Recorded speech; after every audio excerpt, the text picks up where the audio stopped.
Hey, what's up mga kabida? So yun, magandang araw, panibagong araw at isang mapagpalang araw naman po sa inyong lahat. So yun nga mga kabida, muli na naman po tayong nagbabalik para i-share sa inyo ang aming video ngayong araw. Sa video na ito, ipapakita namin sa inyo ang aming panghuling isda gamit ng aming lambat. So yun ang mga kabida, maraming salamat po sa inyong patuloy na suporta at maligayang pagbabalik sa inyong lahat. So yun mga kabida, narito nga pala tayo sa Barayong Kialig, Bansalan, Davao del Sur.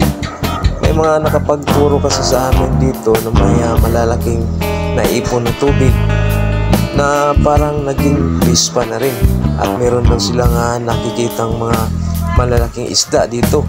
So yun, yan ang alamin natin ngayong araw na to, kung totoo bang mayroong isda dito. So yun.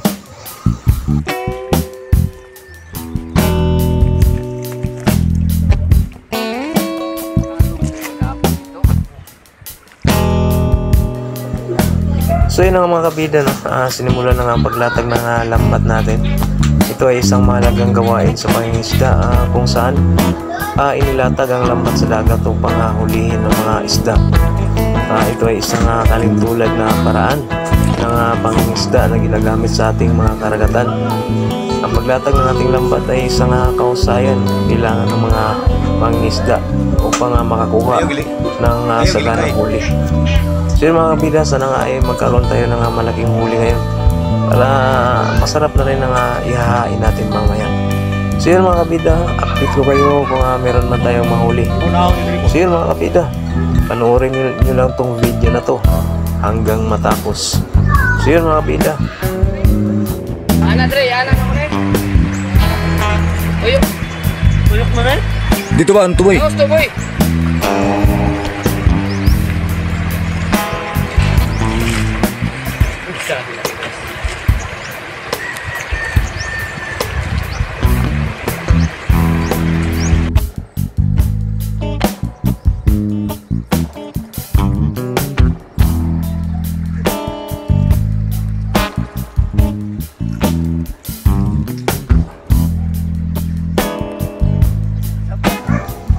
So yun na nga mga kabida, sinimula na ni Master Airbat ang pagsisid ng ating lambat.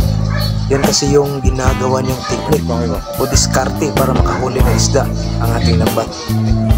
Dahan-dahan niyang pagtatagpuin ang lambat hanggang matrap ang isda.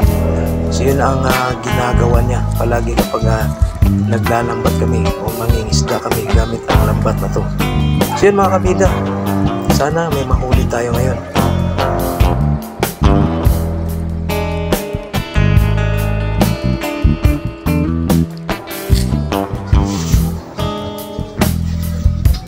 So yun ang mga kabida, sumisisid pa rin ang aking lambat. Yun o, nakita kayong dalawang kapay. Yan kasi yung ginagamit niya kapag sumisisid siya. Dahil hindi nga talaga hindi talaga sa kampante kung walang pangkapay sa paa. So kung sa mga may balak na gumawa ng ganitong kapay, ay hindi basta-bastang gumamit nito mga kabida, lalo na kung first time pa lang kayo. Dapat talaga magpaturo kayo sa mga professional na gumagamit ng ganitong kapay. Dahil kapag ginagamit mo to tapos hindi mo pa alam ang technique kung paano gagamitin, siguradong lulubog ka talaga. So yun mga kabida.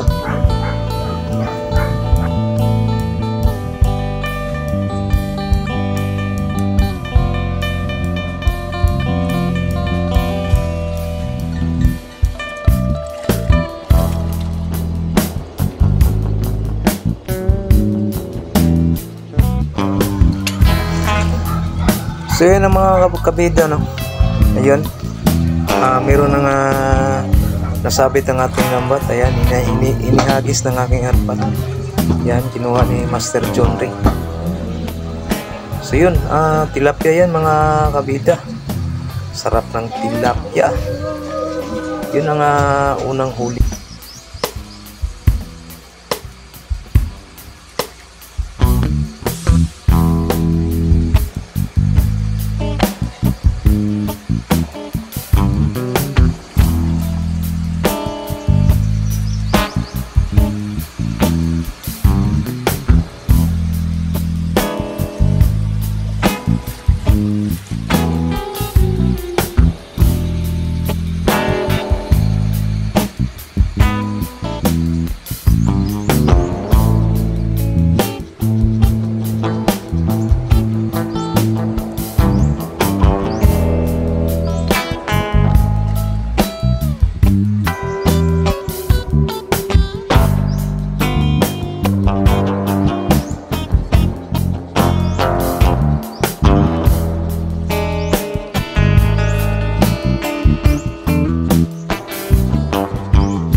So ayan, napaka gandang tingnan ni Master Airpot na sumisisid. So ayan nga pala si Kabida Michael. Yun ang kabida natin na kasama natin ngayon sa pag vlog, panghuli ng isda gamit ang lambat. So yun nga ang Master Airpot. Walang humpay na sumisisid sa ilalim ng tubig para tingnan yung lambat natin kung meron bang nakasapit na tilapia ulit. So yun. Kana umong ko may monik di. Ampusan ni kanito yo. Ay to mo ni diri mo.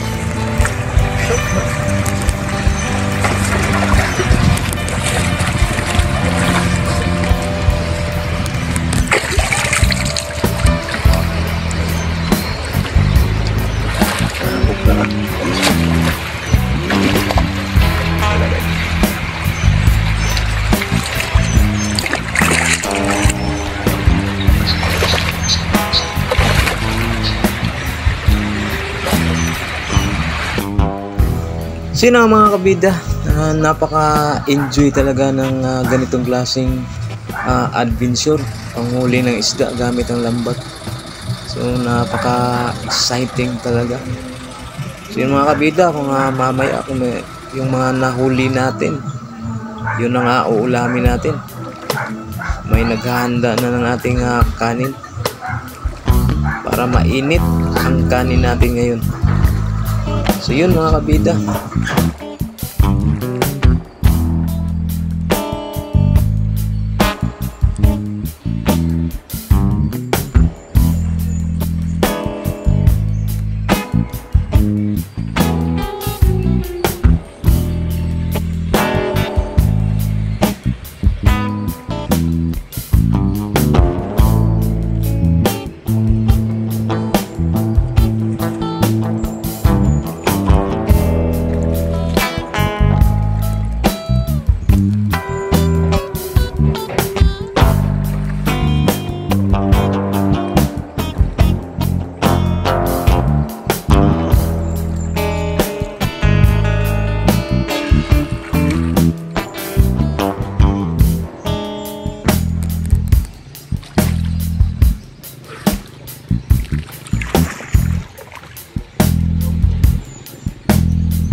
Sinilas pa.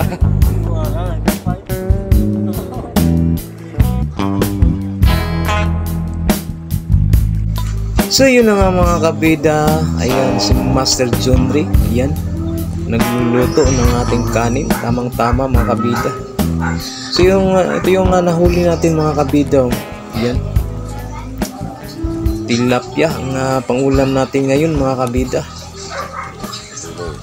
So ayun, ang gagawin natin dito mga kabida ay inihaw. Yun, inihaw at saka tinulang tilapia. Yun mga kabida, napakasarap nito. Inihaw at saka tinulang tilapia. So yun mga kabida, na ready na ang ating kanin, sabaw at saka inihaw. Sana pang hinihintay natin. Let's go, haba na. Wow, ang sarap talaga. Ayun mga kabida, enjoy na enjoy talaga tayo kapag ganitong klaseng adventure mga kabida. Press na yung ano, press pa yung isda. Sariwang sariwa. Yun mga kabida. Ang sarap ng kain natin ngayon. So yun mga kabida, kain muna tayo. Haba na. So yun. Enjoy lang tayo sa pagkain mga kabida. Itong tilapia masarap talaga mga kabida, kung lalo na yung bago pa lang nahuli. Yung press pa talaga ba. So yun.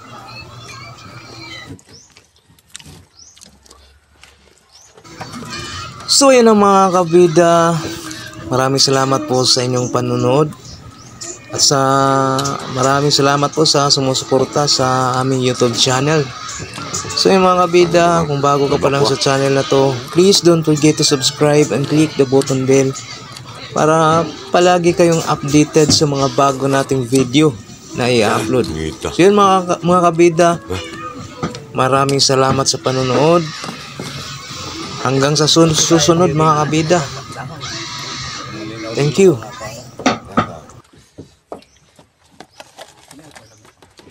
Huwag natin.